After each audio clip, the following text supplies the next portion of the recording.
మీ అందరికీ మా వందనాలండి.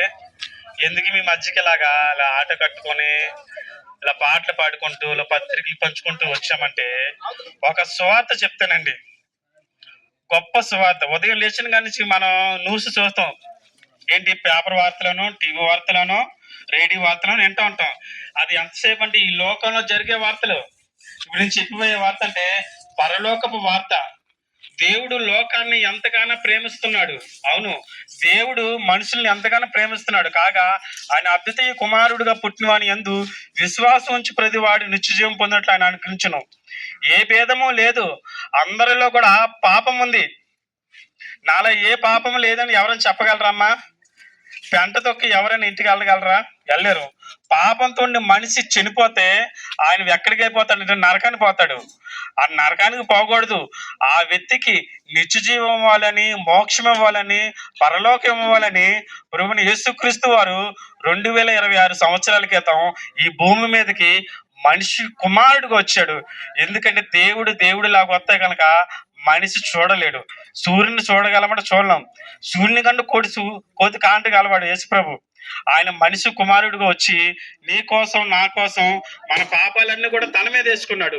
మనకు రావాల్సిన శిక్ష తనపరించి ఒక రాణు మీద 3 మేకలతో కొట్టబడి ఆయన మరణించి తిరిగి 3వ దినము తిరిగి లేచి ఏమన్నాడంటే, నేను వెళ్ళి స్థలం ఒకటి సిద్ధం చేస్తున్నాను, మీకు ఒక స్థలం సిద్ధం చేస్తున్నాను అన్నాడు. మన పాపాలు ఏమైనా అంటే క్షమించమని.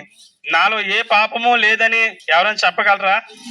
విస్తారమైన సబ్బుతో శరీరాన్ని కడుక్కోగలం, సబ్బు పెట్టి గిన్నె కుతామగలం, అది మర్చిపోద్ది. కానీ మనలో పాపం పోతా? నాలో ఏ పాపము లేదండి, చిన్న గింజంత ఉందని చెప్పగలరా? మన పాపం పోవాలంటే యేసు ప్రభువును నమ్మాలి. యేసు ప్రభుని ఎందుకు నమ్మాలంటే పాపులను రక్షించుటకు క్రీస్తు యేసు లోకములకు వచ్చానని వాక్యం సెలవిస్తుంది. జన్మతో సహా ప్రతి మనిషి కూడా పాపమే. ఆ పాపం పోవాలంటే యేసు ప్రభు సొంత రక్షకుడిగా అంగీకరిస్తే చాలు. మీరు మీ ఇంటి వారు రక్షించబడతారు. ఈ లోకం నాకు శాశ్వతమండి, 250 సంవత్సరాలు నేను ఈ భూమి మీద బతుకుతాను అని ఎవరైనా చెప్పగలరా? ఎప్పుడు ఏ క్షణం ఏ సంభవించినో తెలీదు. ఫ్లైట్లో వెళ్ళినా మనిషి చనిపోతాడు, ట్రైన్లో వెళ్ళినా మనిషి చనిపోతాడు, బయటకు వెళ్ళినా మనిషి చనిపోతాడు, ఇంట్లో ఉన్న మనుషులు. కలితి ప్రపంచంలో మనం జీవిస్తున్నాం.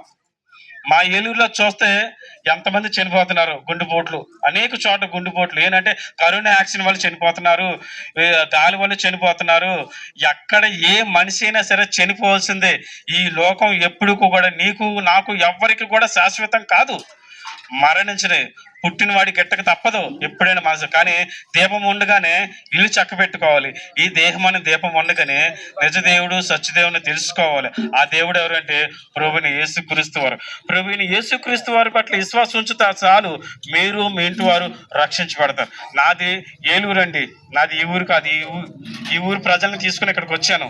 ఒకప్పుడు కుర్రోళ్ళతో తిరిగి తాగి సినిమాలకి వెళ్ళి దొంగతనం చేసి రాత్రి పగల మా అమ్మకి నిద్ర లేకుండా చేసేవాను. ఒక మాంసం తీసుకొచ్చి ఏదో ఒక మాంసం నాకు వండి కుర్రలతో తిరగాలి, తన్నడానికి వెళ్ళాలని ఎంత హింస పెట్టానో. అలాంటి నన్ను యేసు ప్రభు నమ్ముకున్నాక నా బతుకు మారింది, నా జీవితం మారింది. 200 సంపాదించుకోవడం చేత కాదు ఎదవని నేను. దేశం అంతా తిరిగిన కాదు ఏ పని నాకు ఏది చేత కాల. యేసయ్య నాకు ఏదైనా పని కల్పించు అని ఒకరోజు ప్రార్థన చేసుకుంటే యేసు ప్రభువే నాతో మాట్లాడాడు. ఇది నిజమమ్మా.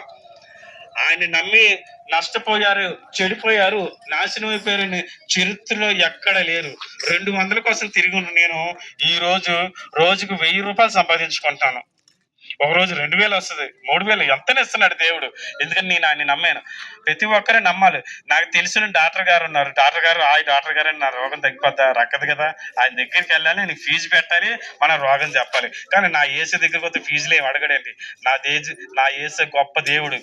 ఆయన నమ్మి నష్టపోయారని చెడిపోయారని లేదు. ఆయన 240 కంట్రీలోనూ యేసు ప్రభుని దేవుళ్ళగా ఆరాధిస్తున్నారు. మనమే ఈ లోకంలో ఇంకా తెలుసుకోవాలి. నిజదేవుడు సత్యదేవుడు తెలుసుకుంటే మీరు మీ ఇంటి వారికి సుఖ సంతోషం, ఆనందం, ఆరోగ్యం ఉంటుంది.